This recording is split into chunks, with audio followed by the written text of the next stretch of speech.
Carlos, gracias por esa increíble introducción y así podemos continuar hablando en este programa de Su Caso en Casa de temas tan importantes como lo son los principios generales del derecho. Así que para ustedes, oyentes y espectadores que nos están viendo, queremos decirles de que aquí cuentan con dos especialistas. Somos abogadas en derecho, especializadas en derecho laboral, y estamos aquí para poder solucionar todas las dudas que tenga respecto a los temas del derecho.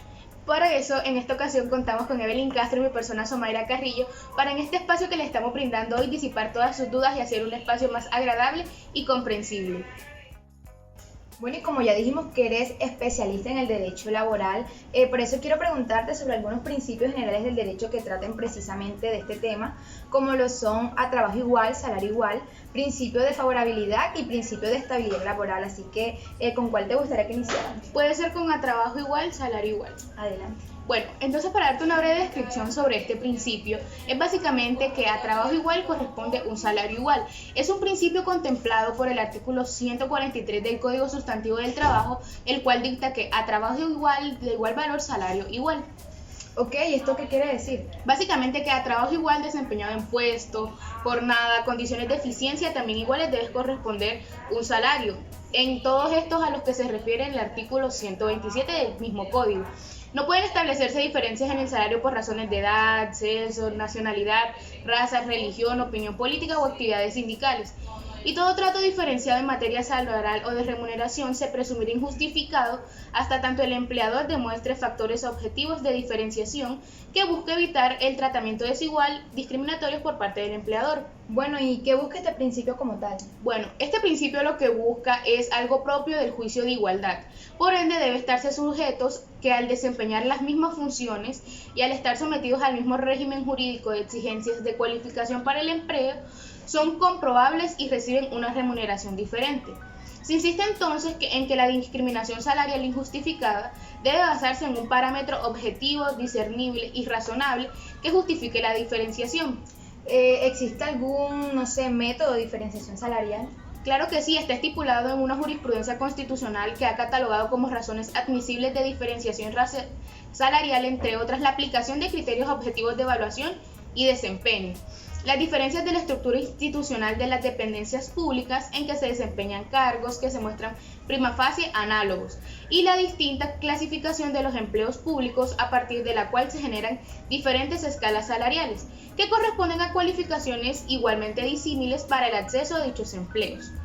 Pues de acuerdo con todo esto, se encuentra que la protección constitucional del principio de trabajo a salario igual, trabajo igual, tiene sustento en la eficacia de los principios mínimos del trabajo, tanto en remuneración acorde a la cantidad y calidad de la labor, como especialmente la primacía de la realidad sobre las formas dentro de la relación laboral. Podemos encontrar un sustento de toda esta en la sentencia T833 del año 2012.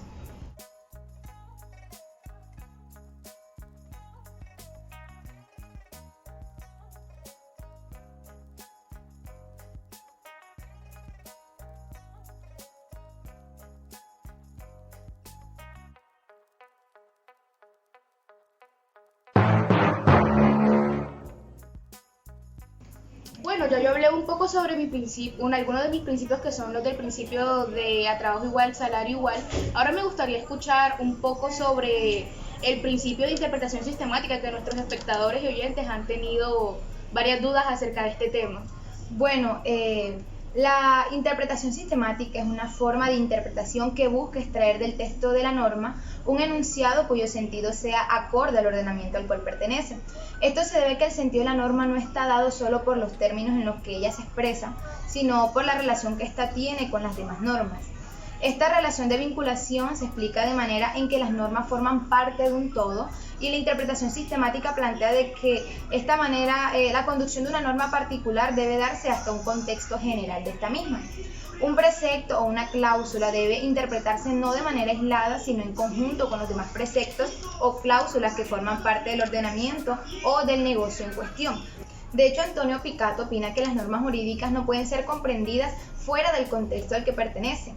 El sentido de un enunciado normativo muchas veces se ve completado por otros enunciados pertenecientes al mismo ordenamiento o derecho a uno distinto, por lo que en rigor la interpretación de las normas jurídicas no puede hacerse sobre la base del aislamiento de los enunciados. Para obtener una regla de derecho completa es preciso hacer una compleja travesía constructiva por muchos enunciados, es decir, por muchas normas.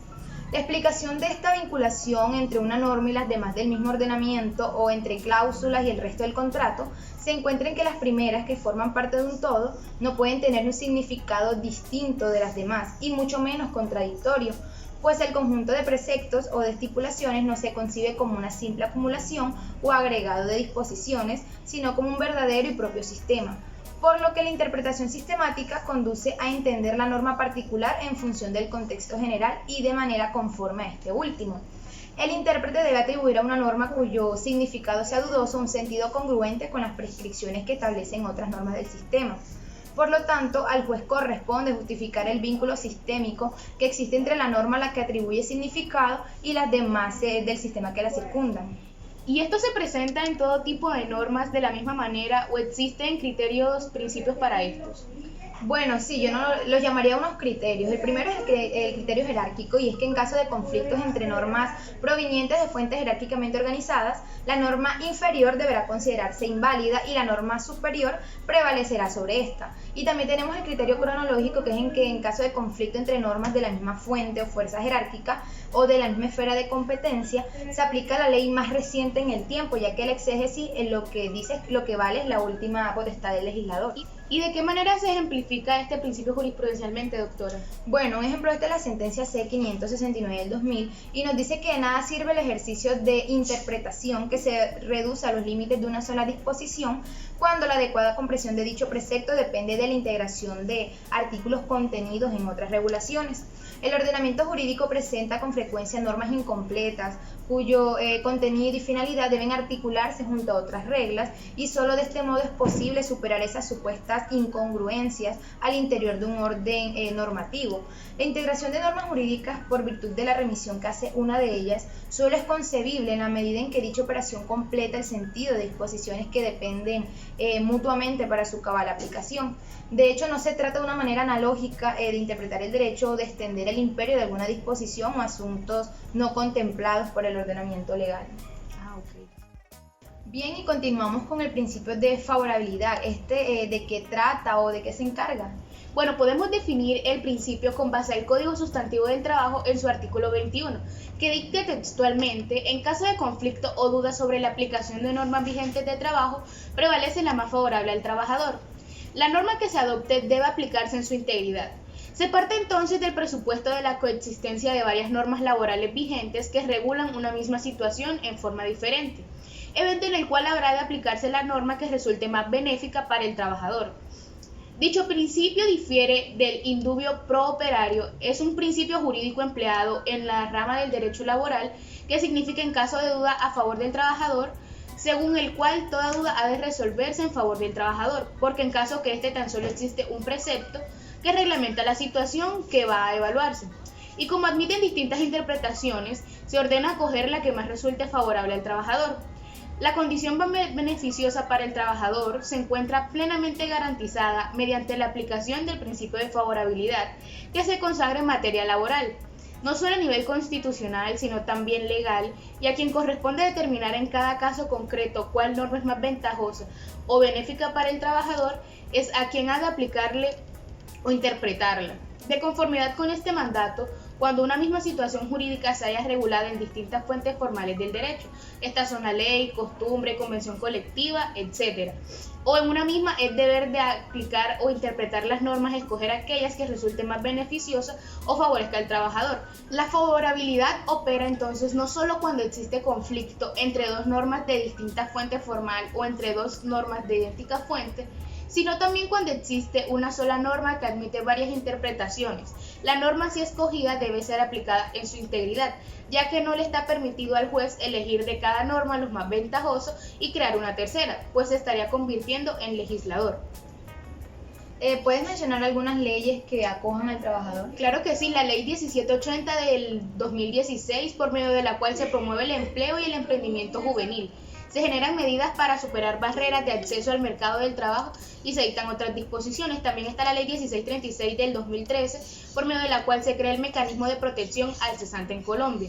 la Ley 1562 del 2012, por la cual se modifica el sistema de riesgos laborales y se dictan otras disposiciones en materia de salud ocupacional, la Ley 231 del 2012, por medio de la cual se aprueba el Convenio sobre el trabajo decente para las trabajadoras y los trabajadores domésticos, ya que podría decirse que ese es uno de los trabajos menos favorecidos de acá de Colombia. Okay. Bueno, y habiendo hablado ya del principio de favorabilidad, se me haría bastante interesante y a nuestros espectadores y oyentes escuchar un poco sobre el principio de confianza legítima, porque estos pueden ir bastante de la mano. Sí, sin duda alguna van completamente de la mano, porque digamos que en Colombia se encuentran estos casos. Y lo que pasa es que el principio de confianza legítima se manifiesta en situaciones donde la expectativa de un sujeto por la conducta de otro genera un grado de confianza, de sinceridad, seriedad y veracidad, ocasionando una protección legal y constitucional y confiando de buena fe que no varíen las circunstancias que lo rodean. Así lo precisó pues el Consejo de Estado. Este es un principio nuevo, popular para el pueblo, y es que el Estado debe garantizarle al ciudadano el respeto a la buena fe y el respeto a la confianza que le depositamos en las decisiones que él toma. Este le debe dar cierta garantía de perdurabilidad ante las situaciones y decisiones realizadas estatalmente y relacionadas a la empleabilidad. Estas han sido legítimas y resguardadas por mucho tiempo.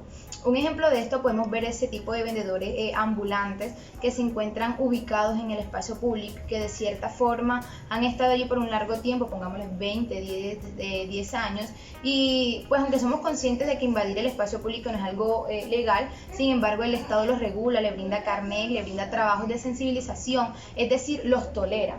Además, teniendo en cuenta que este ciudadano realiza toda su actividad económica en torno a esto, es decir, la economía de su casa, la subsistencia de su familia, su alimentación, y pues de un modo a otro, si vienen y retiran de manera arbitraria estas personas de estos espacios, ellos se preguntan pues dónde está esa confianza legítima, dónde está esa estabilidad que el Estado me había dado, ya que esto lo que deberían darle sería una reubicación. Entonces este principio va muy relacionado a la buena fe. Tenemos también como por ejemplo esos mineros artesanales, los cuales trabajan en minas de manera legítima, y estos de cierta forma simplemente llega el Estado a decirles que ya no pueden trabajar con esto porque es de manera ilegal. Esto es algo que sin duda alguna le cambia drásticamente la vida a todo este tipo de personas, ya que no pueden estos, digamos, emplearse en otra cosa, ya que llevan mucho tiempo haciendo esto. Entonces el Estado está en la responsabilidad y está en la obligación de brindarles esa confianza y esa seguridad de reubicación a este tipo de personas que sin duda alguna confiaron en el Estado durante todo este tiempo, ya que le toleraron y le brindaron oportunidades para que ellos siguieran empleando en estos. Así que por medio de la acción de tutela, que es uno de los métodos de los cuales este tipo de personas se pueden basar, digamos, direccionado a ese artículo que nos establece la Constitución, el artículo 83, que nos habla de la buena fe, estos pueden buscar una indemnización de este tipo de situaciones para que así se garantice completamente ese principio de confianza legítima ante ellos. ¿Y cómo podría sustentarse jurisprudencialmente este principio? Bueno, en la sentencia C-131 del 2004 nos encontramos con el principio de la buena fe. El mencionado principio es entendido en términos amplios como una exigencia de honestidad, confianza, rectitud, decoro y credibilidad que otorga la palabra dada, a la cual deben someterse las diversas actuaciones de las autoridades públicas y de los particulares entre sí, y ante estas la cual se presume y constituye un soporte esencial del sistema jurídico. Pero el que nos importa, que es el principio de la confianza legítima, nos establece como concepto que la confianza consiste en que el ciudadano debe poder evolucionar en medio de un ambiente jurídico previsible en el cual pueda confiar. Para Miller, el vocablo significa en términos muy generales que ciertas expectativas que son suscitadas por un sujeto de derecho en razón de un determinado comportamiento en relación con otro o ante la comunidad jurídica en su conjunto, y que producen determinados efectos jurídicos, y si se trata de autoridades públicas consiste en la obligación para las mismas de preservar un comportamiento consecuente, no contradictorio frente a los particulares surgido en un acto o acciones anteriores, incluso ilegales, salvo intereses públicos imperoso contrario. Se trata de tanto en que no se puede establecer al ciudadano a cambios bruscos, inesperados, efectuados por las autoridades públicas. En tal sentido, no se trata de amparar situaciones en las cuales el administrativo sea titular de un derecho adquirido, ya que su posición jurídica es susceptible de ser modificada por la administración. Es decir, se trata de una mera expectativa en que un determinado situación, hecho o regulación jurídica no será modificada intempestivamente o inesperadamente. De ahí el Estado que se encuentre en estos casos en la obligación de proporcionar al afectado un plazo razonable, así como los medios para adaptarse a esta nueva situación. El principio de confianza legítima es un corolario de aquel de la buena fe y consiste en que el Estado no puede súbitamente alterar una regla de juego que regulaba las relaciones de los particulares sin que se le otorgue a estos últimos un periodo de transición para que ajusten su comportamiento a una nueva situación jurídica. No se trata, por tanto, de lesionar o vulnerar derechos adquiridos, sino también de amparar unas expectativas válidas que los particulares se habían hecho con base a acciones u omisiones estatales prolongadas en el tiempo, bien sea que se trate de comportamientos activos o pasivos de la administración pública, regulaciones legales o interpretaciones de las normas jurídicas. De igual manera, como cualquier otro principio, la confianza legítima debe ser ponderada, en el caso concreto con nosotros, en especial con la salvaguarda del interés general y del principio democrático.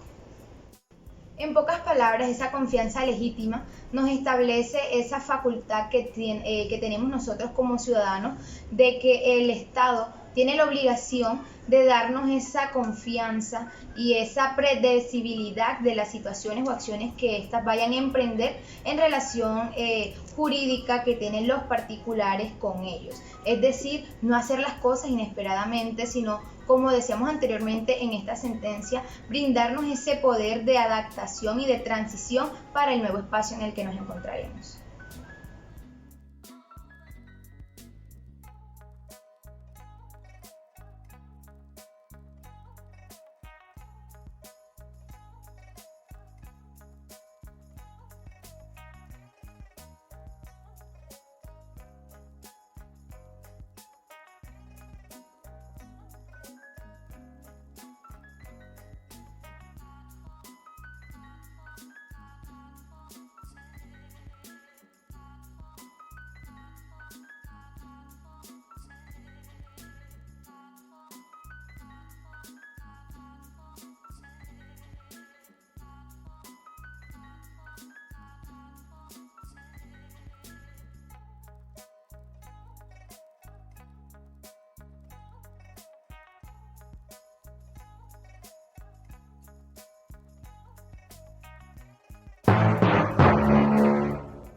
Bueno, ¿y de qué trata este principio del que nos hablará ahora?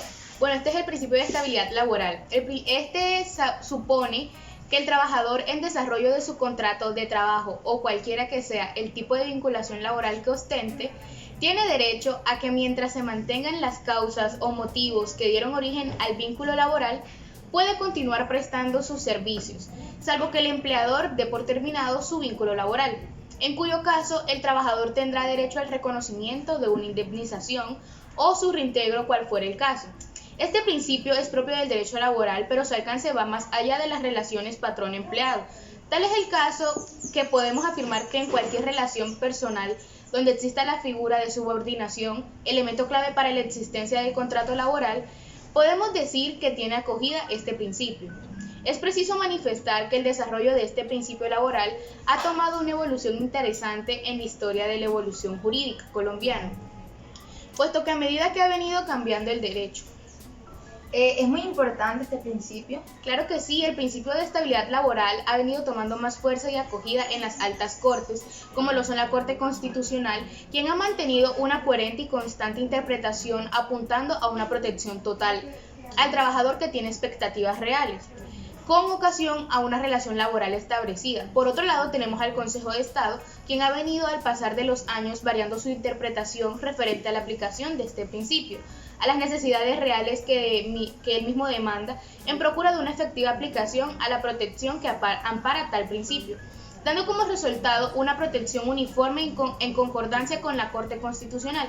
En el caso del Consejo de Estado, la adaptación del principio de estabilidad laboral ha sufrido una transformación al pasar de los años, pues debemos entender que la vinculación al trabajo en materia con el Estado tiene una reglamentación distinta a la establecida por el Código del Trabajo, pues este tiene que ver directamente con el Estado. quien ha regulado de manera profunda el acceso al servicio público. Tal es el caso que para laborar a nombre del Estado colombiano se debe vincular a través del concurso de mérito, tal como lo establece la Constitución y las normas complementarias. Bueno, ¿y cuál es el alcance de este principio de estabilidad laboral en los empleados provisionales en Colombia, según la jurisprudencia del Consejo de Estado y de la Corte Constitucional? Bueno, la estabilidad en el empleo comprende básicamente en la reinstalación obligatoria que tiene el empleado al verse vulnerados sus derechos sin causa justa, en base a que el derecho del trabajo, como un conjunto de normas que protege al trabajo, debe de igual forma dar derecho al trabajo. Pues un punto trascendental para el obrero es tener certidumbre de que no será despedido de su empleo a menos que dé causa justificada para ello. La estabilidad en el trabajo es un principio que otorga carácter permanente a la relación de trabajo y hace depende de su disolución únicamente de la voluntad del trabajador y solo excepcionalmente de la del patrón, del incumplimiento grave de las obligaciones del trabajador y de circunstancias ajenas a la voluntad de los sujetos de la relación que hagan posible su continuación. Pues básicamente el principio de estabilidad laboral lo que quiere manifestar en palabras claras es que el trabajador que cumple con sus obligaciones no debe estar expuesto al riesgo de un despido arbitrario sin justa causa. Claro, exactamente.